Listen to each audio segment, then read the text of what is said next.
annuity. Annuity is simply a sequence of equal payments that are made at equal time periods. Some people set up an annuity to use what's called the future value formula, which is this very involved formula you see here. Let's say you wanted to save $500 a month in order to own your own business down the line. This would tell you how many years you would have to save that $500 a month until you had earned enough interest and had enough equity to buy that business. Home ownership is another way to have higher net worth. If a person can own their own home, then that is a big part of their investment portfolio. Now, to own a home, most people don't have the money to go pay for it out front, so they take what's called a mortgage. A mortgage is a long-term installment loan. Most mortgages are called 30-year loans or 30-year mortgages. However, there are 15-year loans which are less interest, and even 5 and 10-year loans. Down payment is the portion of the house's sale price that you have to pay up front before you even start paying the first house payment. The principal is the amount of money that you finance at your mortgage company or bank. Escrow.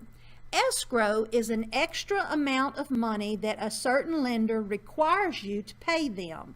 They hold this in a special separate account to pay your real estate taxes and insurance. Whenever your lender requires escrow, that does normally increase your monthly house payment. The interest payment is the amount of interest that is paid on the principal.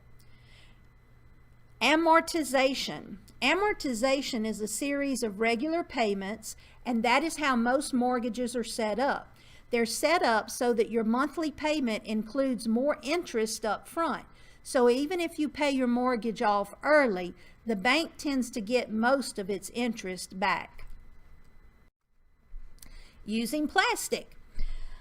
Credit and debit cards are many times linked, or they go along with the idea of a checking account or a savings account. Now, a checking account is what we call a bank account that is liquid. It is money that you can quickly spend. You can spend it by writing a paper check or using your debit card. A savings account is an account put in a bank or company that's more of an investment. These accounts are paying you interest each month. Now, a debit card is that plastic card that's linked to either your checking or savings account. So whenever you make a purchase with a debit card, it comes out of your own account. You can be overdrawn and charge extra money if you spend more than your account has. However, a credit card is a plastic card owned by a particular company like Visa or American Express. When you make a purchase using their plastic cards, you are actually borrowing their money at a stated interest rate, and you have to pay them back with interest. A credit report is simply a listing of all your personal information with credit accounts that are open and closed, public record information, collection agencies that may have had to get involved, and even inquiries about your credit. These reports normally assign a score called a FICO score. A FICO score is a credit score that ranges from 300 to 850, and they're used by credit bureaus such as Transperian and Equifax. The FICO score looks like this. Normally, a person with a higher FICO score will get better interest rates when they go to purchase that new car, truck, or house. But the people with the low FICO scores may not even get their interest in their loans. They may be denied a loan for a car or truck or house, and they may not get the best interest rates. So it's always good to try to have a high FICO score.